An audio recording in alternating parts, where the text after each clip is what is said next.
ইমাম আবু হানিফা রাহিমাহুল্লাহকে জিজ্ঞেস করা হয়েছিল যে আল্লাহ তো আরশে আজিমে, তা আল্লাহ যে সব জায়গায় আমাদের সঙ্গে আছেন আর এক আয়াতে বলছেন, এটার ব্যাখ্যা কি? একজন বক্তা সাহেব মেরাজের ওয়াজ করছেন, আর একজন শ্রোতা বলছেন, হুজুর আল্লাহ কোথায়? আল্লাহ তো সব জায়গায় বিরাজমান।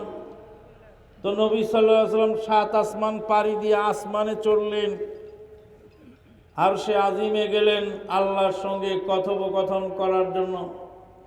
আল্লাহ তো সব জায়গায় বিরাজমান, যে কোনো জায়গায় দাঁড়িয়ে আল্লাহর সাথে কথা বললেই তো মেরাজ হয়ে যেত। 7 আসমান পাড়ি দেওয়াতেই প্রমাণ করে আল্লাহ সব জায়গায় বিরাজমান নন।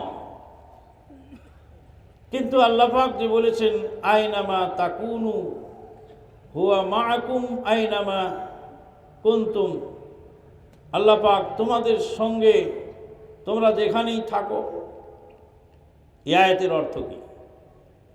এই আয়াতের অর্থ হলো, একটু সহজ করে বুঝার জন্য বলি, অমুক ভাই তমুক ভাই জিন্দাবাদ জিন্দাবাদ, আমার ভাই এগিয়ে চলো, আমরা আছি তোমার সাথে। বলেন না স্লোগানে, অমুক ভাই এগিয়ে চলো, আমরা আছি তোমার সাথে। তো আপনারা যে ওর সাথে আসেন, তো উনি যখন বেডরুমে ঘুমাতে যায় তখন আপনারা কি ওনার সাথে যায় ঘুমান? উনি যখন বাথরুমে গোসল করতে যান তখন কি আপনারা যান? তা আমরা আছি তোমার সাথে, এটার মানে কি? এটার মানে তুমি এগিয়ে চলো, আমাদের সহযোগিতা তোমার সাথে থাকবে। আল্লাহু আর রহমানু আলাল আরশি ইস্তাওয়া, আল্লাহ আরশে আজিমে গৌরবান্বিত, তামাম পৃথিবীতে আল্লাহর সাহায্য বিরাজমান। আল্লাহ তোমাদের সঙ্গে আছেন, তার মানে হলো যে আল্লাহর সাহায্য, শক্তি, সামর্থ্য, আল্লাহর সমর্থন, আল্লাহর কুদরত, আল্লাহর ক্ষমতা, আল্লাহর নির্দেশ সব তোমাদের সঙ্গে আছে। ইমাম আবু হানিফা রাহিমাহুল্লাহকে জিজ্ঞেস করা হয়েছিল যে আল্লাহ তো আরশে আজিমে, তা আল্লাহ যে সব জায়গায় আমাদের সঙ্গে আছেন আর এক আয়াতে বলছেন, এটার ব্যাখ্যা কি? ইমাম আবু হানিফা রাহিমাহুল্লাহ বলছিলেন, যখন তোমরা ইরাকের আকাশে থাকো, ইরাকের জমিনে থাকো, তখন তোমরা দেখো চাঁদ ইরাকের আকাশে। ইরাক থেকে যখন তোমরা সিরিয়ায় চলে যাও, চাঁদ তোমাদের সাথে সাথে সিরিয়ার আকাশে চলে যায়। সিরিয়া থেকে যখন মিশরে চলে যাও, চাঁদ তোমাদের সাথে সাথেই যায়। দুইজন বন্ধু চাঁদের সাথে, চাঁদের নিচে দাঁড়িয়ে কথা বলছিল।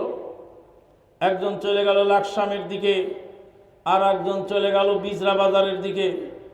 দুইজন দুই দিকে যাচ্ছে, দুইজন দেখতে পাচ্ছে চাঁদ তার সাথে সাথে যাচ্ছে। আল্লাহর আসমানের ক্ষুদ্র প্রাণী চাঁদ, আল্লাহর মাখলুক চাঁদ।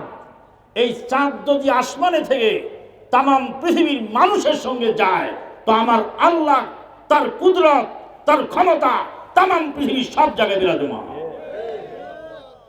তারপর আর একটা প্রশ্ন, কোরআন তো নাজিল হয়েছে, কোরআন নাজিল করেছেন কে? আল্লাহ পাক। কোরআন নিয়ে এসেছেন দুনিয়া থেকে। এর মধ্যে আল্লাহ, পানির মধ্যে আল্লাহ, সব জায়গায় বিরাজমান। যেখানে সেখানে দাঁড়িয়ে কথা বললেই তো ওহী হয়ে যেত।